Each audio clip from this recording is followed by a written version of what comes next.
Make a deal on the City of Tucson's online auction. See what Nandi's been up to lately, and the Parks and Rec catalog has something for everyone.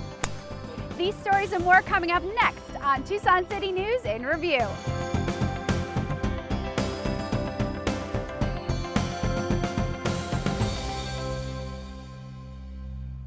Hi, I'm Elaine Mandel. Welcome to Tucson City News in Review. We're here at Reid Park where we have golfers on one side and a baby elephant on the other. We'll take you to the zoo in just a moment, but first, if you love shopping but hate crowds, you might want to try this. Well, we get everything from jewelry, English saddles. surround sound systems, We've got bikes, we get kitchen tables, 4, we get sporting goods. and motorcycle motors. What do you do with those items? We sell unclaimed evidence that comes from the police department, and also the forfeiture items that citizens do not claim or pick up. They come here and it is processed and put on the online auction program. It's called the City Surplus Auction. Items are sold 24/7, 365 days a year by the Surplus Auction Material Management, or SAM. We put up 10 auctions a day. At any given time, we can have 50 auctions up for bid.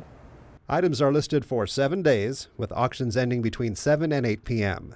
Winners have 14 days to pay for and pick up their item. It's a Rolex, it's a gold tone face, it's a lady's watch. Before an item can be put up for auction, it must be processed. We recently had it appraised, and in its current condition, it was appraised at $1,800. When we do offer it for sale in our auction, the opening bid will start out at 70% of the appraised value. Items are examined and notes are taken. Then the items are researched online to offer bidders as much detailed information as possible. I am uploading the pictures that I just took at the photograph station. Next, the photos are selected, cropped, and the auction listing is created. Citizens get actually pretty good deals there. An item that usually costs $500, you can get anywhere from $50 to $100, so it's worth checking out. How does the City Surplus Auction compare with other online auctions? I think we're a little better because the public can come in and view all items. Hey Bob, how you doing today? Not too bad, not too bad. These boys take real good care of you when you come over. They'll stop what they're doing and show you the goods, let you look and feel and touch.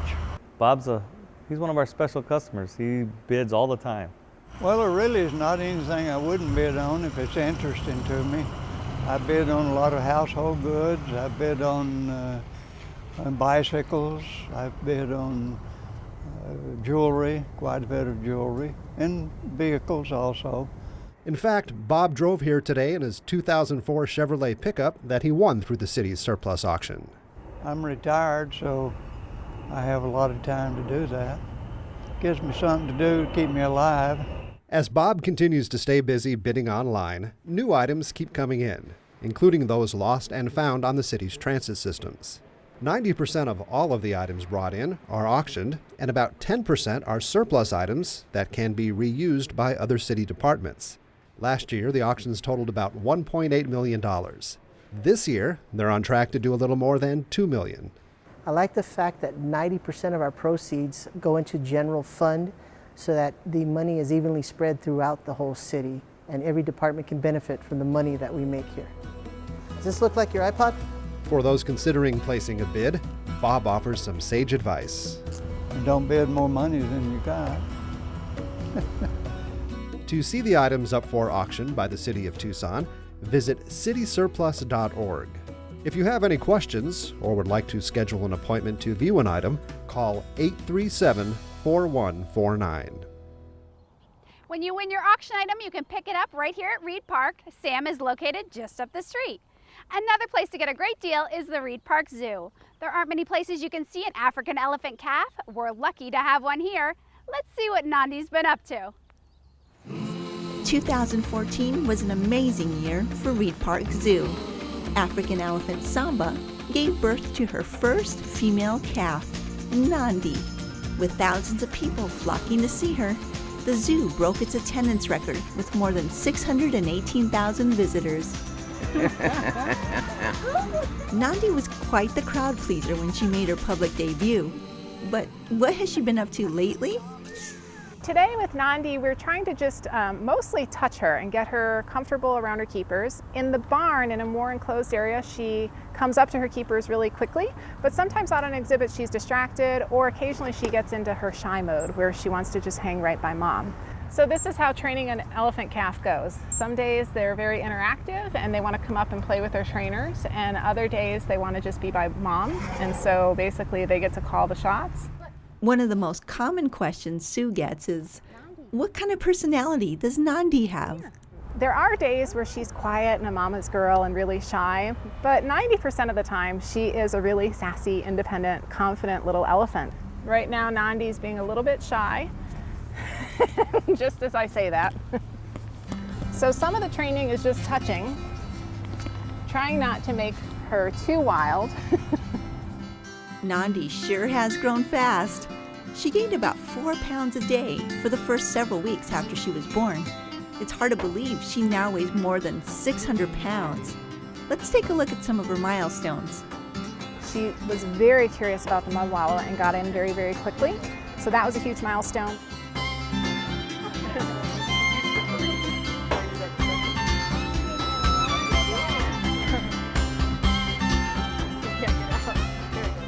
Although the big pool was drained, Nandi really made a splash in her baby pool.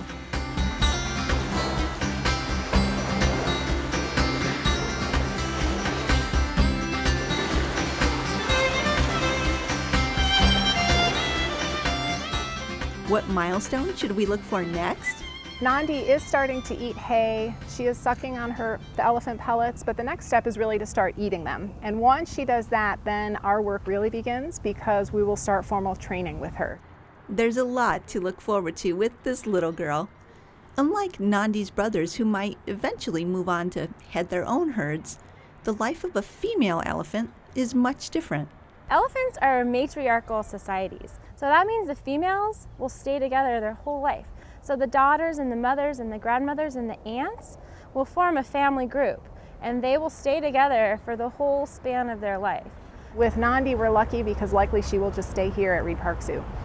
We are so happy to have this baby here, and it really means that future generations will be able to see elephants here. It's an amazing sight, and we are so proud to share this with the community. You can come out and see Nandi daily from 9 to about 11:30.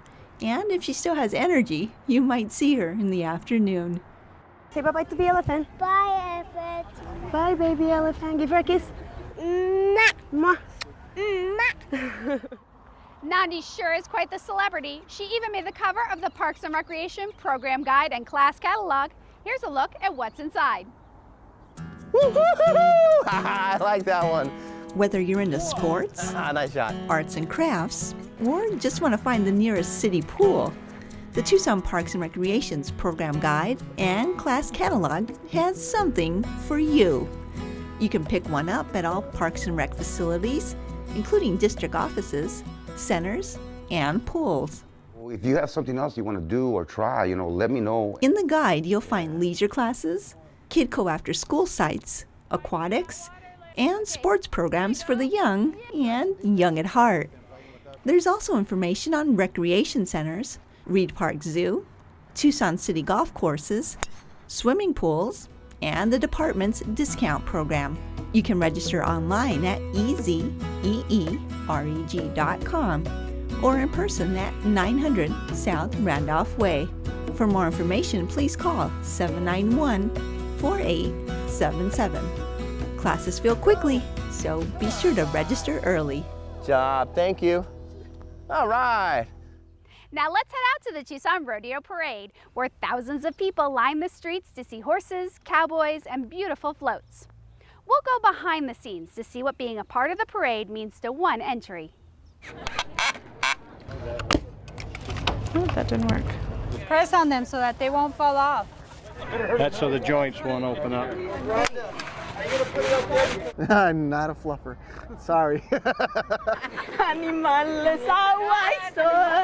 Every year we do this. We are just so excited. It's kind of like an adrenaline rush. Well, look how neat it looks. Do you see anything sticking out? Well, Yeah, there's a right couple, there. but no. It helps us with, like with the crosstown traders, it brings morale for us. And we've been doing this for almost 20-some years now. You think we're amateurs? So we have like over 2,000, 1,500 different types of flowers. We are from a nonprofit organization called Chiquita's Fountain of Dreams. All right. And Chiquita was my mother. We started this foundation because she had ovarian cancer. And what we do is we grant one last wish to patients who have terminal cancer. We lost one Like that. here. Okay, we'll put one on right now. All these colors represent each one of the cancers that are out there. Oh yeah, that looks pretty.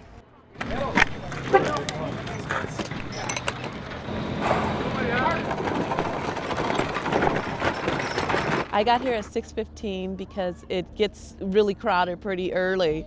So I wanted to be able to get a good seat and so I can be able to see all the activity going on. How about a big hand for the ladies from Royal Wolves High School? The Tucson Rodeo Parade is a promotion piece for the Tucson Rodeo, which is known as La Fiesta de los Vaqueros, or literally the party of the cowboys. Good morning. What they're seeing is history rolling by them.